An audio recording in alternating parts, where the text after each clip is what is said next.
Sway. Sway. Sway. Sway. In the morning. In the morning. In the morning. Shake goes by. Wake your fuck ass up. That crust out your eyes. First of all, the legend is here. Give it up for Bun B, ladies Absolutely. Salute.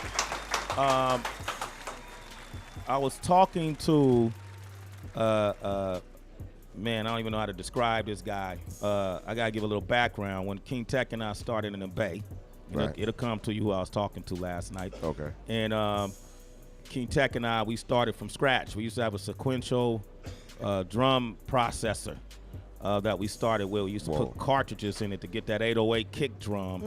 And then we graduated to the SP12 and then, went to Emu, got to cook the keyboard as we started saving our money from our Dashley Ds. Right. All right. And then and there was another MC in the Bay by the name of Twine who had a producer he worked with that went by the name of Dan the Automator. Yeah. And Dan the Automator. He's a wild dude. Yeah, he is a wild dude.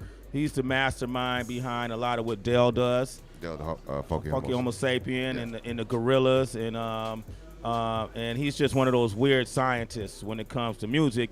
And he was telling me that he was talking with you yesterday. Is this true? Yeah. What we're trying to do is put together like it's an art thing. Yeah. I don't really know another way to describe it. It's a collaboration with food and music and art.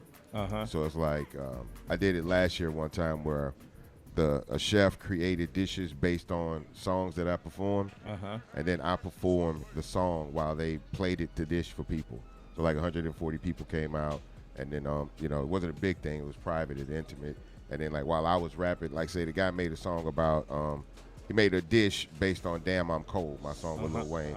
So while they prepared the dish and served it to the people, I performed the song. Wow, that's the most unique concept I ever heard, man. Right. So for a song like Gladiator, what would be on the plate? Probably a rack of lamb. A rack of lamb. All right. Yo, that's it.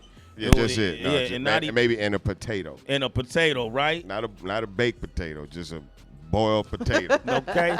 That's could you have imagined yourself back in the UGK days doing that type of a concept like that? No.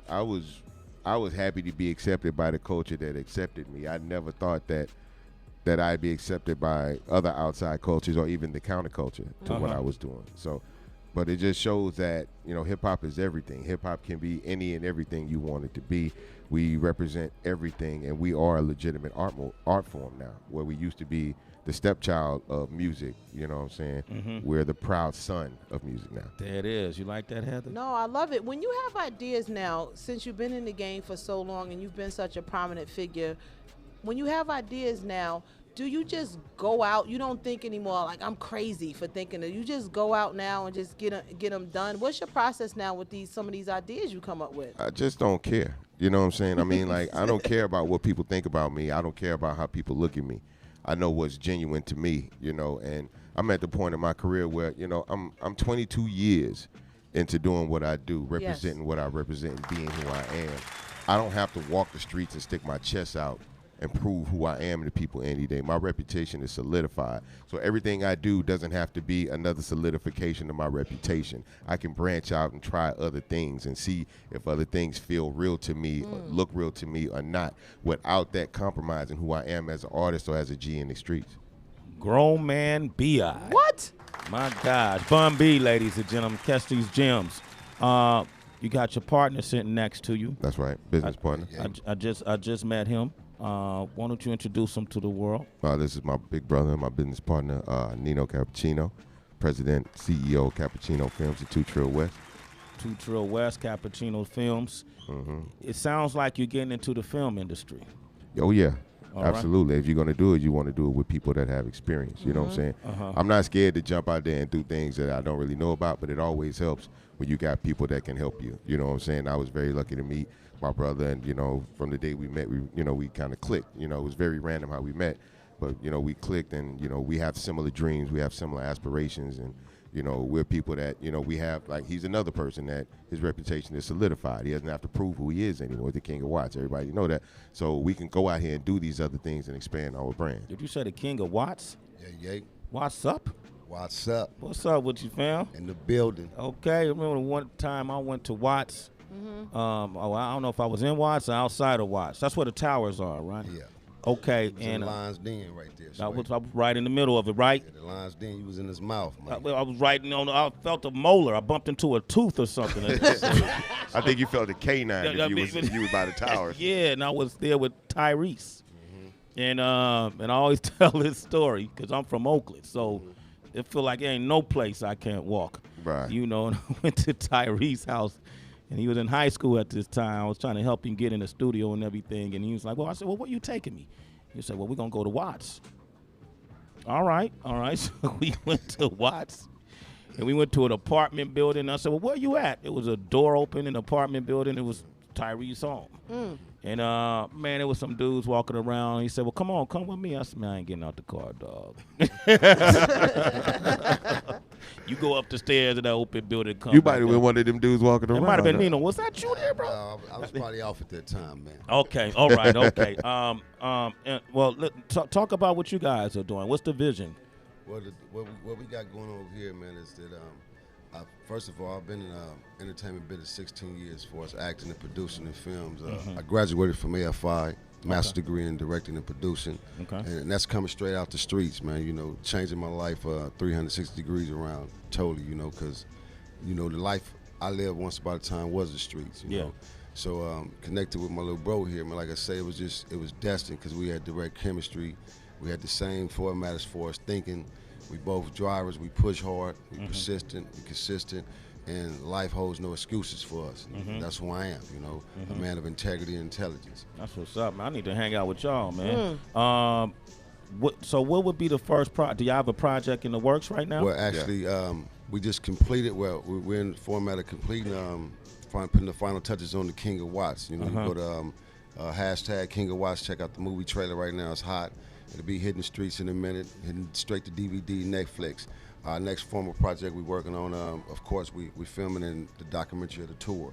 It's going to show Lil Bro's life form, you know, from the root of Port Arthur to his success. And not only that, in today's field of hip-hop, a lot of these artists, the public don't know the intelligence and integrity from a lot of artists. You know, they don't even know that a lot of artists who portray images as gangster rappers actually hold degrees and they go to school. So what we need to do at some point, we need to kind of like take that energy and really take control of it and spill it out to the public and let them know that, you know, hip-hop is not just about, you know, being hard. It's about you have to have an education in some form in life to even run a business, to even structure yourself. You know, it's not, you have to be able to count, read, and write, you know, and know numbers. Right. You know, so this is not just a game where you just jump in, you get a fat chain, a ring, and you get a check, man. You know, this is hard work. And a lot of artists don't understand this independently, so they need to know that, you know, you have to put in what you get out. Wow, man, Nino, man, hey, give that man a round of applause for them gems right there. Man, them gems for that crown. We were talking with Lil Bibby out of Chicago. We've been pushing him. He had one credit away from getting his high school diploma, and and I get that, man. You just get that, man. That's a badge of honor nobody could take away from you. People are devaluing an education right now. People are devaluing higher education right now. You know, and that's why. But we wonder why we stay losing. Yeah. You know what I'm saying? We going to war with no ammunition. That's the problem. You know what I'm saying? You can't go in these office buildings and think you sharper than these people when you don't even know what these people are doing in these office buildings. You just think that you fly and you can rap good. Well, I mean, yeah. Well, you know, we making music is the easiest part of the music business. Yeah. That's nothing. There's no shortage of talent in the music industry. You know what I'm saying? The shortage is in the educated people. You know what I'm saying? We have to educate more of our people. If you want your man to be a manager, you know, send him to business school for 2 years. Yeah. You know what I'm saying? Have him come back with some game. Have him go to, you know, community college, take some accounting classes. You know what I'm saying? Learn how to, you know, set up a ledger. You know what I'm saying? Do your own in-house accounting. You know what I'm saying?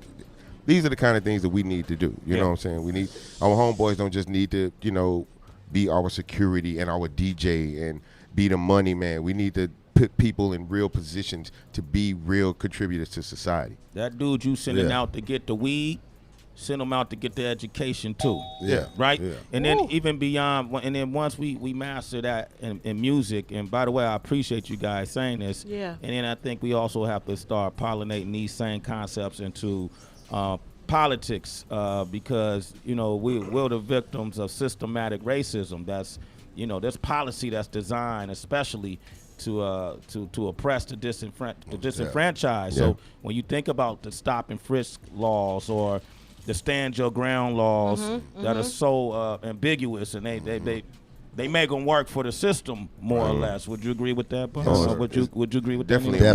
Definitely a more gray area what you're talking about, right? Yeah, right. Sway, basically, man, the bottom line is society itself, man. I like to just say this, man, to a lot of these young guys out here, youngsters, men in general, black men, any ethnic group, you have to realize that your excuse in life is not racism or the black man, the white man, this or any other culture. Your excuse is within yourself. And first of all, it all started at home, man, with parenting. And just because your home may have been broken, it's called breaking the freaking cycle, man. At some point. Every individual seemed to have the same format story. My dad wasn't in the home, or my mother or father was on drugs. Okay, well, that don't mean that you have to repeat the cycle. Yeah. So it's like education is the foremost power, man, for everything, man. It's explosive more than a bomb, a gun, anything, because with education, you can't lose. You fall, you can get back up. You can walk again. You have a plan. And it's always told to me from my father, man, rest in peace his soul, that you make the money. You don't never let the money make you in life. There it is, man. Yeah. Bun B, you already know the Trill OG, the epilogue. In stores. In stores now. I might be going to ask him a kicker. Tracy, yes. Tracy. Hi. Can I ask a question real quick to Bun? Yes. Only because this conversation is so informative. I think in particular for young people, and we've been talking about the millennials and all of their characteristics, and I know that you're still teaching over at Rice University, right? Correct. Okay. So do you have any advice for millennials when it comes to money? Because that's supposed to be our biggest woe, that we're the brokest out of all the generations. So what would you say to a kid that, is just got their first job and now they just got their first big check? What are the first steps they should do with their money? The first thing I'm going to tell you is to stop looking at other people's money. That's the first thing I could tell you as a young person trying to make money and save money. Stop looking at other people's money. Stop trying to gauge who you are in society based on what other people are in society. Don't base who you are as a person as far as your personal value based on what you have compared to what other people have. Don't count nobody else's money because it makes your money feel less worthless. All right. That's the first thing. There you go, Tracy. The second thing is, and this has always existed, anybody that deals in accounting, anybody that deals in money and savings will tell you, you have to save more than you spend. Yup, the That's assets it's got to as be simple as that. You have to save more money than you're spending. All You know right. what I'm saying? It's everything, because everything that you think you want devalues, and as soon as you spend that money on something that you think has the same value as the money you spent on it, realize that it doesn't. So you go out and buy that car, and you like, okay, I got a $60,000 car because I spent $60,000 on it. That's not true. It only costs $60,000 the day you pay for it. Yep. Every day after that, that car costs less and less money. It's worth less. Yeah. Yeah. Yeah, it All right. appreciates in value. Tracy, Hi, okay? Sway. That's for the millennials because, as Heather B says, the millennials, Ain't got no money. there it is, all right? Broke asses. Pay us, You're Heather. broke. You're broke, Tracy. Yo, I'm trying to improve my life. Respect my upgrades. They coming. Start saving, Tracy. Buying all that hair. I get my hair for free. Thank you. Know the facts of my Did she say scalp. buying all Nino, hey, Yes, man, Sway. respect, brother. It was a pleasure, Yeah, man. pleasure's mine, man. Bun, I'm Sway. out. Hey, listen, we always have people kick bars. Yeah. Those were bars Those right was there. bars right Those there, Bars Sway. right there. Bars, man. son. Them verses was sick right there. I kick life bar. That life bar right there. Ooh. Woo! Somebody copyright that. Life bars. Life bars. Hashtag. Hashtag life bars. All right. You got Love the- you, Tracy. You got I the new know. single. We had Broke ass. Kirk.